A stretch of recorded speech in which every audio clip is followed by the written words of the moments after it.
Kalimantan Barat merupakan sebuah provinsi yang berbatasan langsung dengan negara tetangga kita, Malaysia, Brunei, dan juga tidak terlalu jauh dari Singapura. Sehingga ini persoalan masuknya barang-barang ilegal yang luar biasa masuk di Kalimantan Barat ini. Dan bahkan ada kesan bahwa Kalimantan Barat ini merupakan batu pertama untuk bisa didistribusikan di seluruh Indonesia.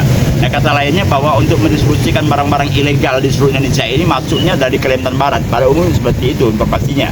Nah, sebab itu tentunya kita berharap supaya Bea Cukai untuk segera melakukan penataan kembali. Maka sebaiknya Bea Cukai ini untuk segera melakukan audit eksternal terhadap kinerja Bea Cukai. Kenapa demikian? Karena dengan audit eksternal ini diharapkan bahwa Bea Cukai bisa memiliki sebuah kekuatan yang luar biasa terkait dengan upaya untuk melakukan pencegahan terhadap barang-barang ilegal yang masuk di wilayah Indonesia, khususnya di Kalimantan Barat ini.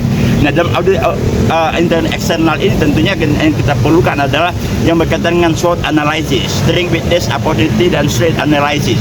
Nah, dengan adanya SWOT analysis ini maka akan diketahui secara pasti bahwa kekuatan-kekuatan yang dimiliki oleh Bea Cukai dalam rangka untuk bisa mengantisipasi barang-barang ilegal yang luar biasa masuk di daerah Kalimantan Barat ini. Kita lihat dari kuantitas maupun dari kualitasnya luar biasa yang masuk di wilayah Kalimantan Barat ini dan sangat terbuka sekali.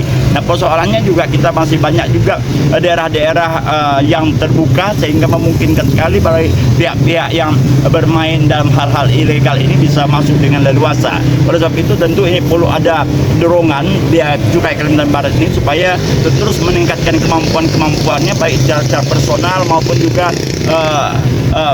fasilitas sarana dan prasarana yang dimiliki oleh Bea Cukai sehingga mampu untuk mengantisipasi masuknya barang-barang ilegal dari luar negeri, bahkan juga dari Kalimantan Barat yang didistribusikan ke seluruh wilayah Indonesia ini. Nah, tentu ini di samping adanya audit eksternal ini diharapkan bisa mengetahui secara pasti bagaimana kekuatan dan kelemahan yang ada di Bea Cukai ini. Nah, tentu ini perlu juga untuk membangun sinergisitas dan kolaborasi dengan berbagai pihak instansi yang lain, misalnya dengan kepolisian, dengan TNI, dan juga dengan BNN. Ini perlu untuk membangun sinergisitas.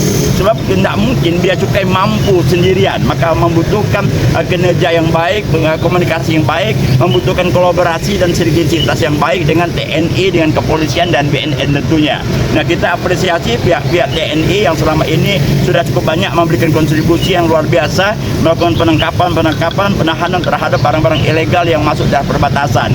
Nah, ini satu bukti bahwa komponen-komponen ini perlu ada pembangunan lebih kuat sehingga betul-betul nantinya bisa diantisipasi dengan baik. Bagaimana supaya barang-barang dari luar negeri, barang-barang ilegal ini yang bukan hanya merugikan negara saja, tapi juga merugikan masyarakat di Kalimantan Barat dan khususnya dan pada umumnya adalah di negara kita Indonesia ini.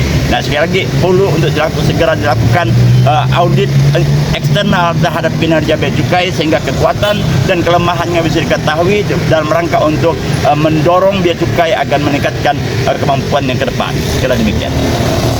Oke, Kita ikuti berita lintas nasional.